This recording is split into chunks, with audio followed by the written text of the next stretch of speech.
Hey guys, Infidel1258 here. Today I'm going to share with you a clip where myself and Jamie from SPLINTERCOACH.com are going to be discussing the future of Web3 gaming. This obviously tackles Splinterlands and why we're optimistic about Splinterlands, but more than that, where is this going to grow? How is it going to grow? Will it grow? And what's the sort of timeline around the revolutionary nature of blockchain-based video games, NFTs, and cryptocurrency rewards for your time and attention? What's the timeline and seeing those and some of the AAA titles that we know and love? Let's talk about it today. Thanks a lot to SplinterCoach for sponsoring the video. Have an amazing day. God bless. Let's spend some time talking about this, like the future of Web3 gaming. Because Trade Trillionaire, the future looks bright for Web3 gaming, especially TCGs. So it's great that you plan to offer those services for other games. I do think that this is like pretty plug and play. Like I don't mean SplinterCoach, but yes, SplinterCoach. I mean blockchain-based rewards for your time and attention within a video game that is interesting and enjoyable. Man, like I can imagine a game where like every game could benefit from this. If you're playing Diablo, if you're playing Apex Legends, if you get skins in Call of Duty, what if those skins were yours to buy, sell, trade? I mean, there's no reason not to, even from the game developer's perspective. I just think we are at such a beginning stage of this.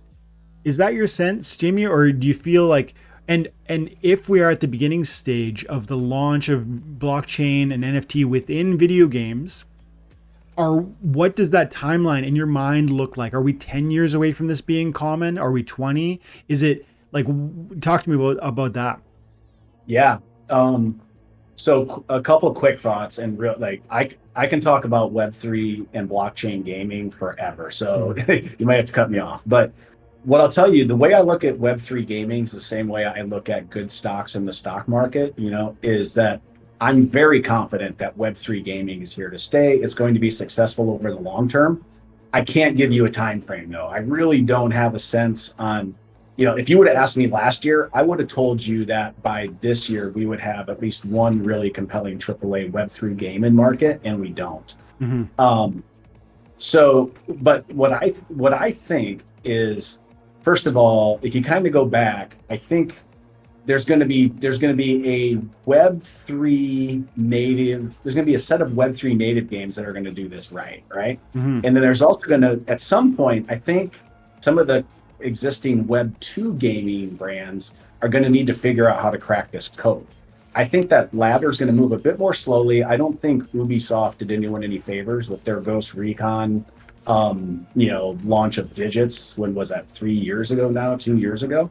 But I think the key is going to be when there's actually real utility, mm-hmm. and also when people are playing the game because of the game itself and not purely for the tokenomics or the economics. Because again, I think one thing that maybe Web3 gaming, it didn't do it any favors, is I think a lot of Splinterlands is the exception of a game that was launched early that wasn't, like, most of them were just sort of like DeFi protocols, masquerading as games, right? Mm-hmm. And so to me, the key is like, you just need to have a game like Splinterlands where people are more excited to buy the cards, buy the assets, be a part of the community, and that type of stuff, versus trying to consistently extract value. And one quick thought, and this is why I'm so excited about the work Weirdbeard is doing around tournaments, etc. I can tell you, I know you follow Hawks' channel, but Hawks did a Splinterlands March Madness tournament, and I participated in both of those, and I was one of the lower seeds, and I ended up upsetting a couple folks. I had so much fun doing that. If I could do this every 2 weeks in Splinterlands, talk about like driving engagement, and then that would drive margins on card prices, I think, because people would just be excited to buy cards because they'd want to win more tournaments. And then, Hawks was putting out content and videos recapping the matches, and I was nervous playing those games because I didn't want to have a recap where I got my butt kicked. Yeah. So I think that's the future. Yeah. I'm right there with you, and especially on the aspect of the tension, it grows higher when there's a degree of it's not just a tournament side, but the tournament has an opportunity to unlock what I'm trying to point to. This idea that real meaningful stakes of on human battle. And so there's a conversation about how we make sure that the bots are not involved, but like, let's assume we get that right.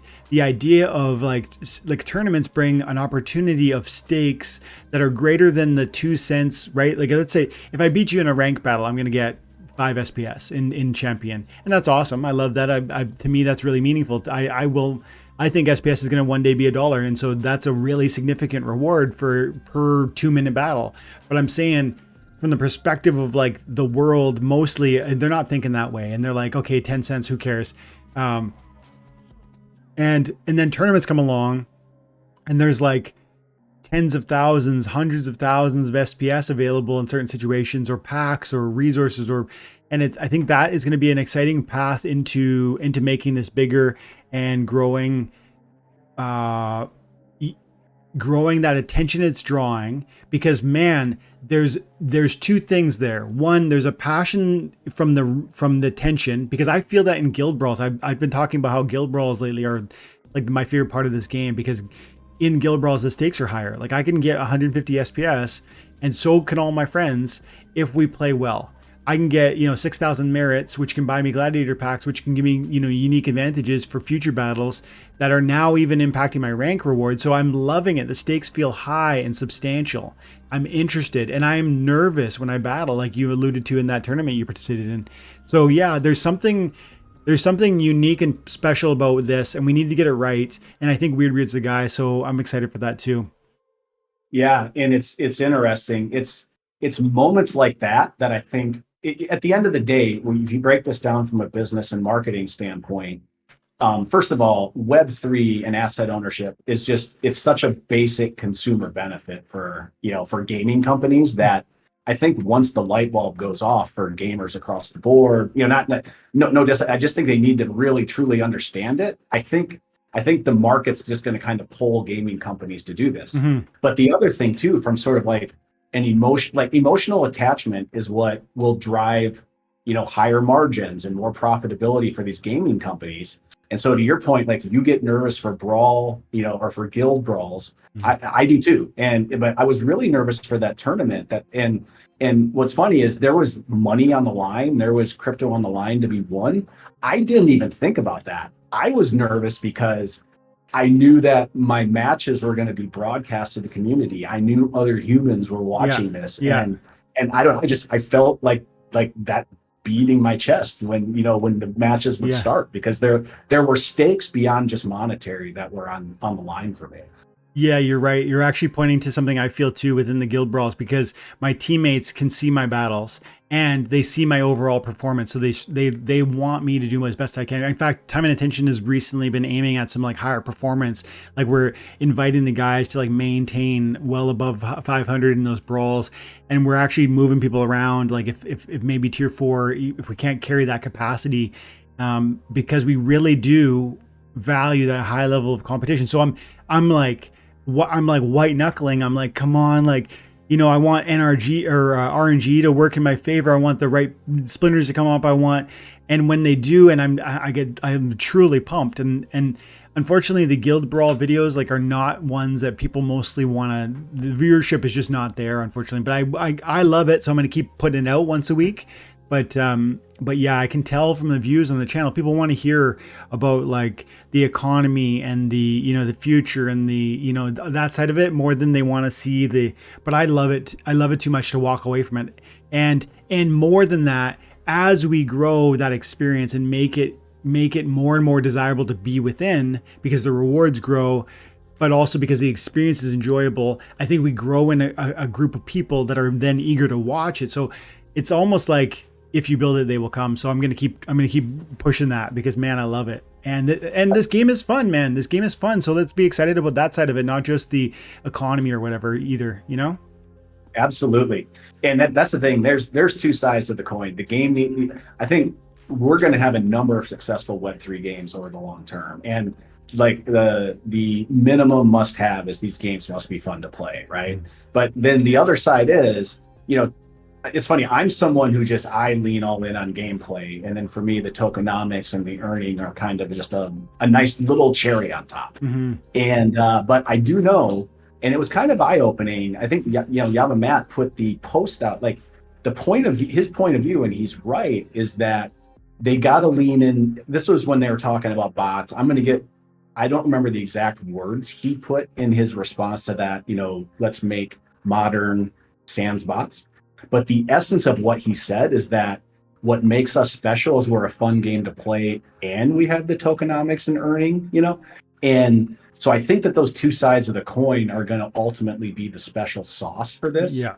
For Web3 gaming as an industry moving forward. Yes. I just think when the category started, it leaned way too heavily towards earning. And Splinterlands was one of the positive outliers that actually had a fun game to play as well too. Yeah. And I think we're going to see an evolution where you're going to see games, embracing gameplay and tokenomics in really interesting ways. I 100% agree. And maybe the only thing I would add is just that you didn't want to touch a timeline, and I get that. I don't know either, but I think when I look at this, it's so appropriate for a video game experience. Like, I mean, you can't go into a retail store today without them offering you some card, customer card. Hey, you come to us like once a year. How about you carry another card in your wallet, because we'll give you, free points that might accumulate to 10% off one day down the road or something like that. And everybody's doing it, everybody. And so what's going on there? It's an acknowledgement that there's an incentive. If they can incentivize your return to their establishment, then you're going to benefit and they're going to benefit too. It's the recognition that your time and attention, really at the core, it's the recognition that where you're paying attention to, it matters. And we can actually, if we can incentivize you to walk in this space, then we are going to benefit when you do. And I think every game can benefit from that recognition, that blockchain could bring that side of it in. Now, it's so complicated that most aren't even capable of recognizing that. And then also, even if you're capable of recognizing that potential, I don't really believe any of these AAA, developer titles are ready to or equipped to then integrate this. So the story is still a long way off, but I feel to me, it's truly revolutionary, and it is going to transform video gaming forever. I just think Splinterlands is unique in that, like you said, it put together first the game side and the tokenomic side, where it's like, whoa, I can make money playing something. Wow. Not just clicking on a thing, which you're right. DeFi has been just gamified. DeFi exists, and it's kind of a game, I guess. It's more DeFi protocol than it is game. Most of them are not a true game, but here with Splinterlands, we have that, and I love it. Charles goes, heard Grand Theft will soon have real life money earnings, maybe blockchain. That's interesting. I'd never heard that, but I could buy it. You could picture, I even made a joke in a recent video talking about how the cool thing about Splinterlands is that you can actually leave this game with money in your bank, as opposed to, Super Mario collecting gold coins that go nowhere. Why not, right? You can imagine some sort of blockchain connection within the context of Grand Theft Auto where you actually can liquidate that value. Of course, that would be exciting for new players. You might unlock a whole new audience. I would think it just screams to me, it's gonna happen. It's just like, is it gonna happen in the next few months? I don't think so. I think it's even the next bull market, people will start taking bites at it, I bet. Like new developers, big brands will be given it a shot. But then they'll come in too late, and you'll watch like it'll drop radically, and that'll be a bit of a black eye. I bet this is 10 years from really being everywhere. But in the meantime, Splinterlands is going to be doing its thing, I think, and that's why I'm so hype about this game. Trey, add wagering betting, which is common in TCGs. I remember battling friends in Pokemon for a card I wanted. That could be interesting. Trey, they talk. I don't know if Splinterlands will do that directly, because you get into conversations of how you could list the card or the game even on Google Play or Apple Store, because that's, there's a gambling element to it. But one thing that is possible is draft mode, which is this idea that you all buy a certain amount of packs to compete into the tournament. Literally, your price of admission is, let's say, 5 Chaos Legion packs. And everybody who participates does that. And then there's this draft mode amongst those cards that just got opened. Those 5 packs times 100 players, 500 cards. You all draft from that list of cards. And now you compete with those cards. And those cards are yours to keep, the ones you select. So there's this intentionality in the draft process. But then there's this thoughtfulness also in building the best team to win that tournament. So that's going to be, that is coming to Splinterlands. I'm pretty certain of it. It's been high on Weirdbeard's sort of plan. So you will see something of what you're describing, but maybe not exactly how you're describing. But this is interesting. Icy's out there, and Icy goes, I don't think many Web 2 games will give up their monopoly and go to Web 3. And I have some thoughts, but I want to let you go with that one. What do you think? Yeah, no, I agree. A lot of these legacy gaming companies are very entrenched into their business models. Mm-hmm. And yeah, they have closed ecosystems. They have very passionate fan bases.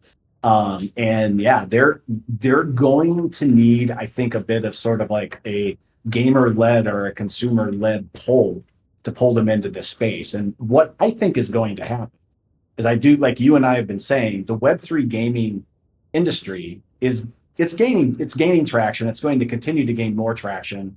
At some point, it's going to hit escape velocity. And I think what a lot of these established Web 2 gaming companies will probably do is they might, a lot of these companies like the Activisions and the Sonys and et cetera, they have portfolios of games. So I can even see them starting small, kind of like a contained experiment into Web 3, maybe even with an IP that's not as large as a Call of Duty or a Halo or anything like that. And just kind of testing. And once they start gaining traction, building community, then I can start to see Web3, working its way into these other, into these more established IPs in gaming. Mm-hmm. Yeah, I see your point, and I think that's accurate. But I also think there's room for them. You talked about how like the gamer-led, the player-led, like dragging them kicking and screaming into the process. I think that's probably pretty accurate, like for a metaphor, because I do think you're right. They've got, like, why would they want to, like, they think the rewards, like, I sell this to you and you buy it and then I'm happy and that pays the bills and it's always paid the bills. And none of those like top CEOs that are running that show and know that rhythm are saying to themselves, how can we totally shake things up? They've got a recipe that they like, but here's the thing. It's going to take some young visionary who recognizes what this can bring, because not only is it good for the player, because, hey, I'm putting some resources, some tokens, some NFTs into your hands that you might actually have value in and be able to sell and maybe profit from. That's, you think on the surface, you think, oh, that's for the user. But then if you really understand what that means, the dynamic that unlocks is more attractiveness to your game, because you now have an audience that's not only just here for fun, but actually for that opportunity side too. And that then spreads a different conversation. Hey, look what and this happened in Splinterlands, like when this channel kind of started blowing up, where it was like, it was like, DC, where you're getting paid, I think I was getting $30-50 a day from playing Splinterlands because of what was happening with DC, because the they were issuing DC per battle, because the rewards are substantial, etc. And that sparks conversations that grab people's attention. And so I'm saying, if Call of Duty does something like this at some point, when they do, because I think they will, it'll attract eyes. And that's a potentially fresh new audience that would maybe have not, but now will. And so that it is probably a kicking and screaming situation. But I think some young guy who's willing to take the risk and who finds it at the right moment, because you could come in at the wrong moment and then it implodes and that's going to set the whole movement back, I would say. But if the right visionary comes along and does it with the right time, moving into a bull market, and they're able to, like, Twitter is blowing up with how much money people are making playing Call of Duty, the units of COD that are going to move are going to blow records out of the water. So there really is this, good for them, good for us situation. They just don't see it. And probably you're right, maybe won't see it for maybe a long time. It's hard to say. No, it's interesting. You are spot on, and I'm not going to say who or which brand, but obviously in my job, I talk to a lot of traditional marketers at Fortune 500 companies, not necessarily at gaming, but in other industries. And another thing we're really bullish on are on-chain loyalty programs, because there are so many benefits. And it's funny, I was talking to this executive, and his comment was, why would I want my loyalty points and my loyalty assets to be on chain? Because the whole point of a loyalty program is to keep people in your ecosystem, not give them the ability to leave. And my point was, I think when brands truly start embracing Web3, I think it shows a level of confidence that they're giving their members these, whether it's on-chain loyalty points or on-chain gaming assets.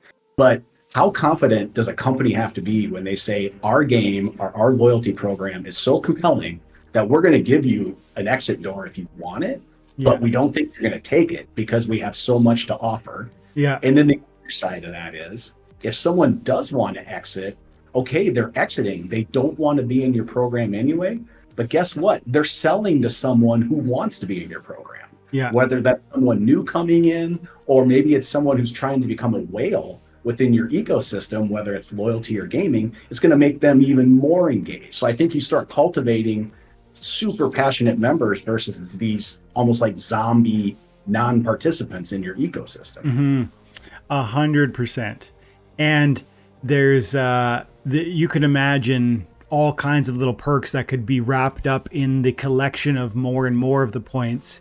So they don't have to be monetary exactly. They're, if people like the brand, even just like, I don't know, man, imagine it's as limitless as your imagination, like what that reward could look like.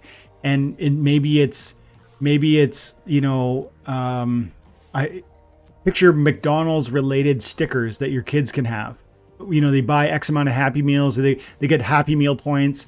They have X amount of Happy Meal points on their account, and they get mailed stickers of Ronald McDonald and of all the characters. I mean, relatively inexpensive, like physical stickers, that kind of thing. You could tie it to relatively inexpensive, tangible benefits that end up being this like interesting invitation into deeper and deeper waters within the context of like, you're not necessarily selling all your points. You're not necessarily at in my country, in Canada, we have Shoppers Drug Mart. It's like a pharmacy / grocery store, and they have a point system, and I will often gamify it where I'm like doing my best every day or week to get the most points I can, because at the end of the year, we'll put together $500-600 worth of free purchases, and I'll use it for Christmas. We'll buy a couple $100 worth of gifts for kids that we just, give away, because this is just incidental benefits to me. And so there's these interesting things, but man, if you incentivize me from never moving it away, maybe there's a slight inflation because I hold it. There's just so many ways to, like you said, and there's a boldness in like, yeah, you can leave.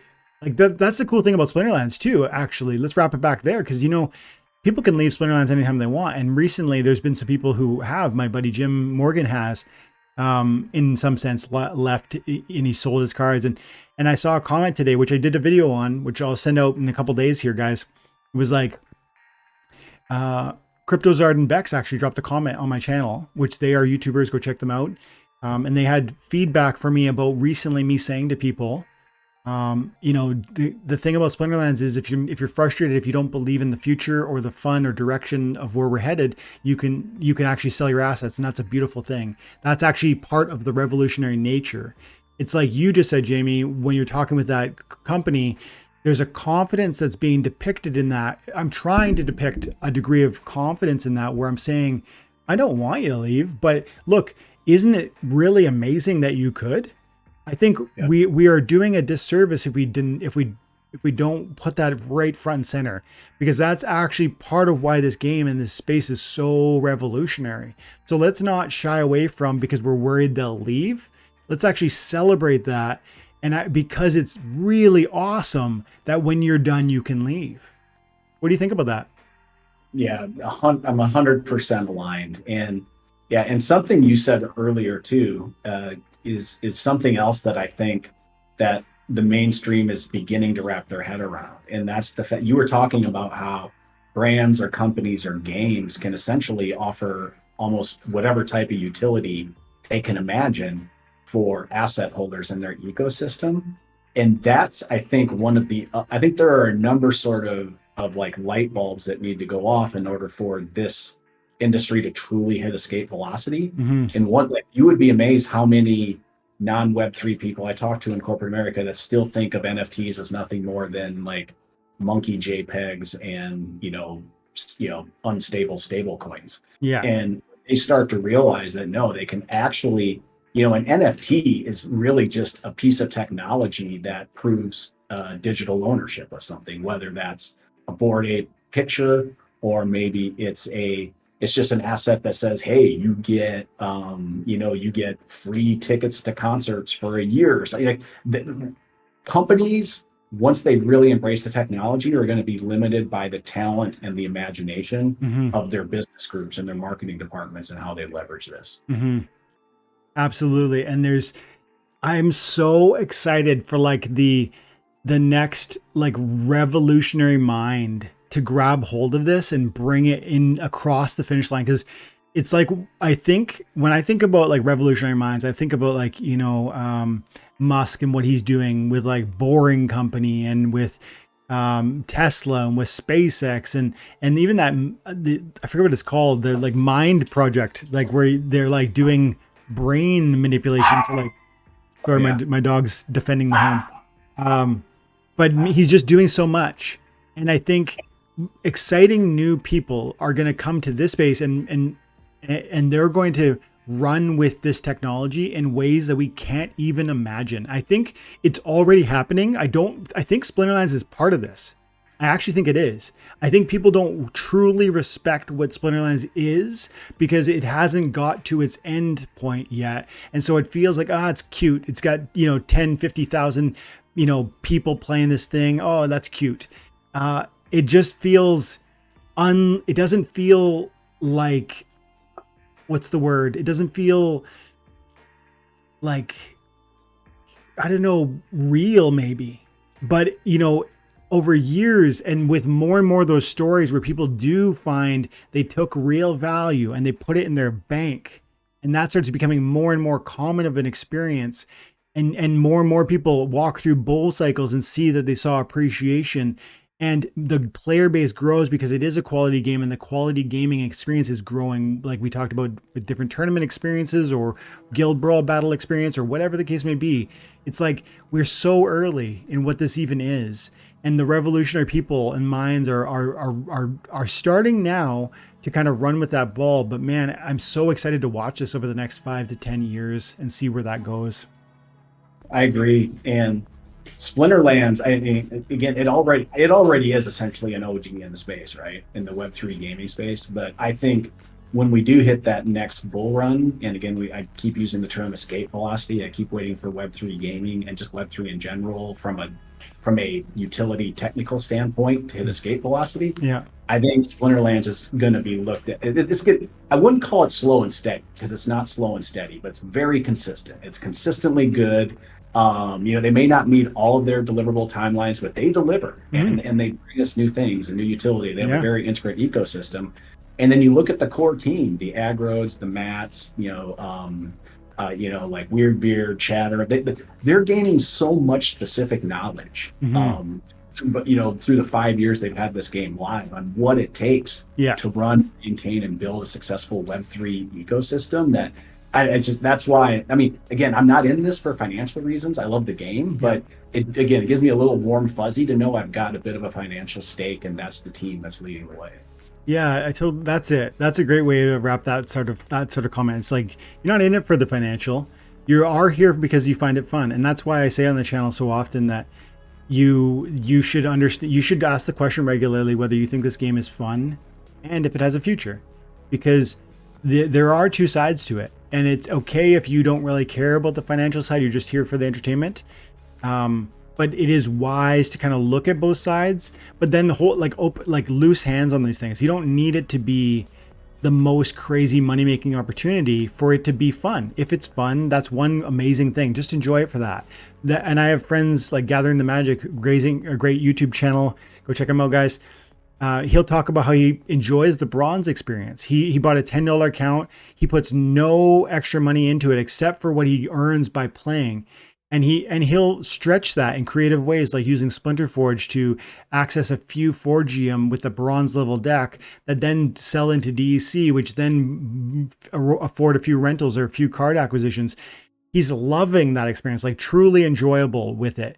And so it doesn't have to be this like, oh man, what's my ROI, or how's my, when am I going to be 100%, like when I'm going to make back my investment? It's like, it's a game, and it's a great game. And I hope you'll enjoy that side of it. But I do think it's cool. It's really special that there's that financial side. This is, a part, great games are great games, but then wrap in the tokenomics side. And I'm like, whoa, you got me. I'm super, super excited. We probably should wrap, but I'd love to hear like last thoughts. Jamie, anything else like specifically you want to say about Splintercoach or about, Geeked Out Basketball or whatever the case may be? First of all, just to thank you for having me. I watch all your content and I really enjoy your community. They're clearly a group of great people. So it's fun to be able to chat and kind of interact with them.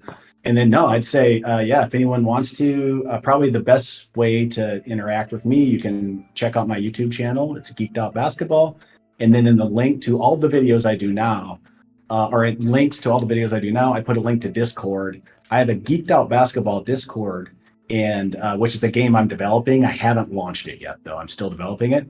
But in that Discord, I put a Splintercoach channel, and that's where you can interact with me directly, whether there are questions about the service or anything like that, or just to kind of give me ideas. That's the best way to reach me.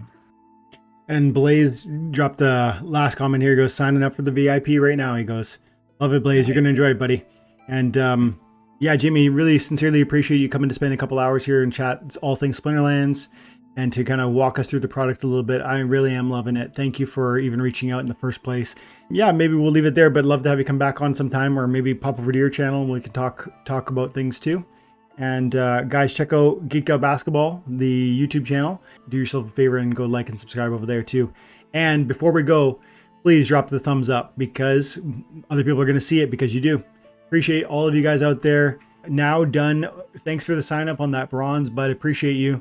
Guys, have an awesome day. God bless you. Bye for now.